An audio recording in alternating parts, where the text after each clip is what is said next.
Herzlich willkommen auf dem YouTube-Kanal von Autovella. Mein Name ist Josephine und heute schauen wir uns einmal das neue Lexus RX Facelift etwas genauer an. Wir verweisen hier auf die kleinen, aber feinen Unterschiede, welche Lexus sich im Gegensatz zum Vorgänger hier einmal einfallen lassen hat. Kleine Verfeinerungen wurden hier vorgenommen, an der Front, am Heck und natürlich auch im Innenraum. Außerdem bekommt ihr jetzt ein neues Navigationssystem in euren RX verbaut, was euch die Möglichkeit gibt, Apple CarPlay und Android Auto frei nutzen zu können. Wir haben hier einmal den alten RX und auch den neuen in der F-Sport-Variation für euch hier stehen und starten einmal an der Front.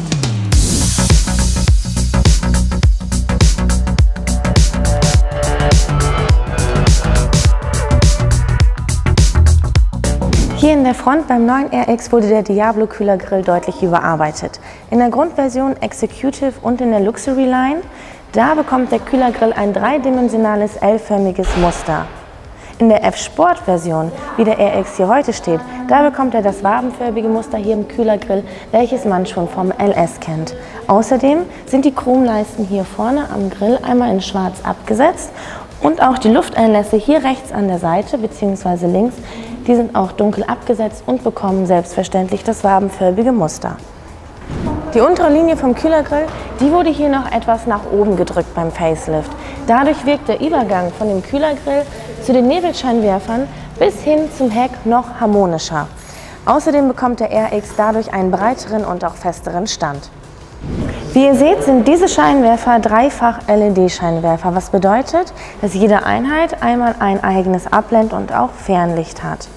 Außerdem bekommt ihr in der neuen Ausstattungsvariante Luxury Line und F-Sport-Ausführung noch das erste Blade-Scan-Fernlicht der Welt dazu, was dafür sorgt, dass ihr weiterhin beste Sicht habt, aber der entgegenkommende Verkehr von euch nicht geblendet wird. Wie das Ganze aussieht, zeigt Lexus hier in einem kleinen Video.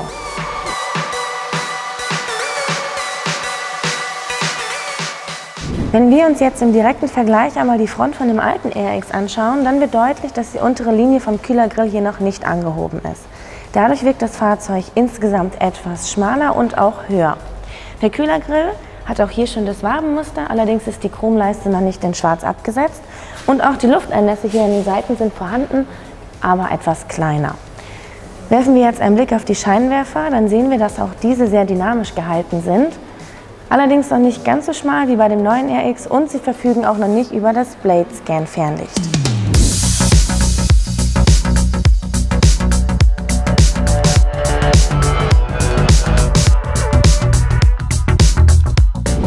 Hier an der Seitenansicht bei dem RX, da hat sich nicht ganz so viel getan, aber diese feine Linie, die sich von vorne bis nach ganz hinten durchzieht, die wurde noch etwas flüssiger gestaltet.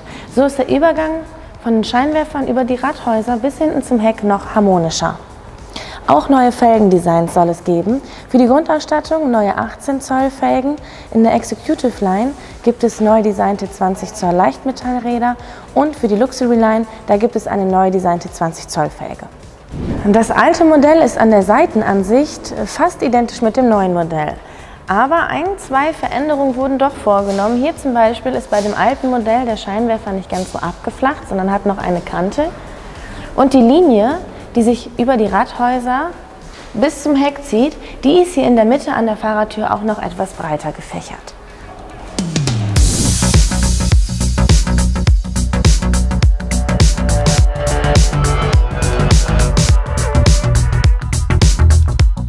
Auch am Heck vom neuen RX, da fallen uns kleine Veränderungen auf. Denn das Heck fällt nicht mehr ganz so stark ab wie bei dem Vorgänger und so wirkt der neue RX noch bulliger von hinten. Einen Vorteil daraus zieht der RX 450 HL, denn der Siebensitzer hat so mehr Kopffreiheit und auch mehr Kofferraumvolumen. Der Stoßfänger hier beim neuen RX hat ein neues Design bekommen und ist auch etwas niedriger angeordnet. Dadurch hat das Fahrzeug einen kräftigeren Stand. Das Design der L-förmigen Rückleuchten wurde selbstverständlich auch einmal überarbeitet und Rückleuchter und Blinker wurden einmal getauscht. So schaut es fast andersherum als beim Vorgänger aus. Was wir hier wiederfinden, ist die in schwarz abgesetzte Chromleiste. Auch die Animation hier hinten von dem Blinker des neuen RX, die wurde einmal verbessert. Denn Lexus hat hier noch mehr LEDs eingebaut und so wirkt das Ganze noch etwas flüssiger. Das kleinste Detail hier am Heck, Das sind die Reflektoren links und rechts unten. Die wurden auch einmal überarbeitet und passen so noch besser zu dem insgesamt kräftigen Auftreten von dem RX. Wie ihr seht, ist hier hinten im Kofferraum von dem neuen RX viel Platz, und wem das noch nicht genügt, der kann einfach die hintere Sitzreihe einmal umklappen und erreicht dadurch noch mehr Platz in dem Kofferraum. Wenn man den alten RX nun einmal von hinten betrachtet, dann fällt auf, dass das Heck hier noch etwas coupéhafter und doch flacher abfällt. Klar, das bringt etwas weniger Kopffreiheit mit sich. Auch die Rückleuchten, die sind nicht nur anders angeordnet hier hinten, sondern auch etwas kantiger im Design. Hier haben wir zum Beispiel eine kleine Stufe drin. Die beiden Rückleuchten sind auch hier wieder mit einer Chromleiste verbunden. Diese allerdings ist noch nicht in Schwarz abgesetzt. Auch der Stoßfänger unten, der hat noch ein etwas anderes Design, und die Reflektoren finden wir links und rechts auch wieder, hier allerdings etwas schmaler abgesetzt. Die LEDs des Impulsblinkers hier beim alten RX, die sind nicht ganz so detailreich, aber dennoch sehr gut animiert. Hier ist auch ein kleiner Unterschied wieder deutlich, denn der Blinker geht hier nach oben rechts, bei dem neuen RX nach unten rechts. Werfen wir nun einen Blick in den Kofferraum. Ganz klar, der ist riesig. Aber auch hier können wir den nochmal erweitern, wenn wir nämlich die letzte Rücksitzbank einmal umklappen.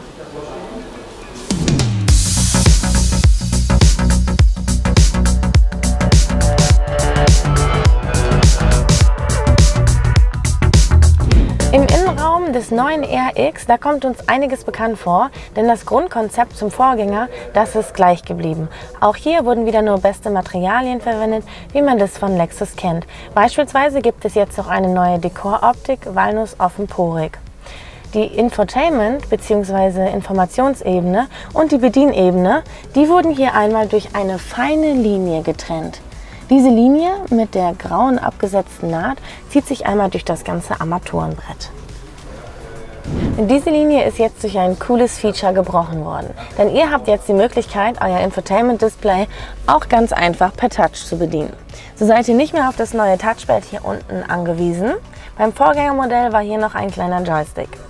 Euer Infotainment-Display, das bekommt ihr serienmäßig als 8 Zoll Display. Ihr habt aber auch die Möglichkeit, es als 12,3 Zoll großes Premium-Navigationsgerät zu bestellen. Das neue MM19 Infotainment-System, das beruht auf dem Vorgängermodell, bringt aber neue Anbindungen mit sich. Denn ihr könnt nun frei wählen, ob ihr euren Lexus mit eurem Smartphone verbinden möchtet, via Apple CarPlay oder aber Android Auto. So habt ihr auch die Möglichkeiten, den Sprachassistenten von Google und Apple bei euch ganz bequem im Lexus zu nutzen und so den Funktionsumfang nochmal zu erweitern. Wie das Ganze funktioniert, dazu gibt es noch ein Detailvideo, und sobald das verfügbar ist, findet ihr das in der Infobox und auch in der Beschreibung. Außerdem könnt ihr jetzt frei entscheiden, wie ihr euch navigieren lassen möchtet. Entweder über Apple CarPlay bzw. Android Auto App oder aber mit eurem Lexus Premium Navigationsgerät. Kartenupdates erfolgen jetzt übrigens over the air, sprich per Funk, und das Ganze zweimal jährlich. Für euch ist es für die ersten 3 Jahre kostenlos. Außerdem hat Lexus noch eine neue Konnektivitäts-App auf den Markt geworfen namens Lexus Link. Diese App ist für iOS und Android erhältlich. Sie bietet euch die Möglichkeit, nicht nur durchgehend mit eurem Lexus verbunden zu sein, sondern euer Fahrzeug zu orten, Routen ganz bequem vom Handy aus zu planen und auch Servicetermine zu vereinbaren. Die Bedienung der neuen App Lexus Link, die erklären wir nochmal in einem gesonderten Video. Sobald das verfügbar ist, findet ihr auch das wieder in der Infobox und in der Beschreibung. Jetzt sind wir im Interieur des alten RX. Natürlich sieht der Vorgänger aber nicht weniger edel aus als das Facelift. Ein Unterschied, der hier aber klar zu sehen ist, dass unser Infotainment-Display doch etwas weiter weg vom Fahrer gehalten ist. Ganz klar, weil wir es halt auch nicht per Touch bedienen, sondern mit dem Joystick hier in der Mittelkonsole arbeiten. Der wird jetzt in dem Facelift einmal durch das neue Touchpad abgelöst. Der alte RX, der bietet leider noch keine Möglichkeit zu Apple CarPlay und auch keine Möglichkeit, die Konnektivitäts-App Lexus Link zu nutzen. Für alle, die jetzt noch den alten RX fahren, wir haben gute Neuigkeiten, denn Lexus wird euch die Möglichkeit geben, Apple CarPlay und auch Android Auto hier bei eurem Fahrzeug nachzurüsten. Voraussichtlich wird das Ganze Ende 2019 oder Anfang 2020 für euch angeboten und wird ca. 200 bis 400 € kosten.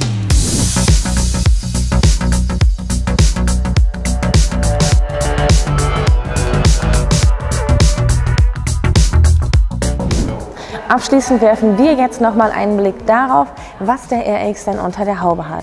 Es hat sich zum Facelift tatsächlich nichts verändert und der RX wird weiterhin in Deutschland als Hybrid und als Benziner angeboten. Der Benziner, der RX 300, hat insgesamt eine Systemleistung von 238 PS. Der turbo aufgeladene 2-Liter-Motor garantiert so ein agiles Handling. Die Hybrid-Variante, der RX 450h, vereint einen 3,5 Liter großen V6-Motor zusammen mit einem Elektromotor. Das Ganze wird kombiniert mit E-Full-Allradantrieb. Das sorgt dafür, dass ein perfektes Zusammenspiel zwischen Leistung und Kontrolle geschaffen wird bei sehr geringem CO2-Ausstoß. Insgesamt kommt der RX 450h auf eine Systemleistung von 313 PS. Das war unser Video über die Neuerungen am RX Facelift. Habt ihr noch Fragen zu dem Modell? Schreibt die einfach in die Kommentare. Hat euch das Video gefallen? Dann lasst uns den Daumen da. Und für noch mehr Informationen zu Lexus, Toyota und Seat abonniert den Autoweller YouTube-Channel.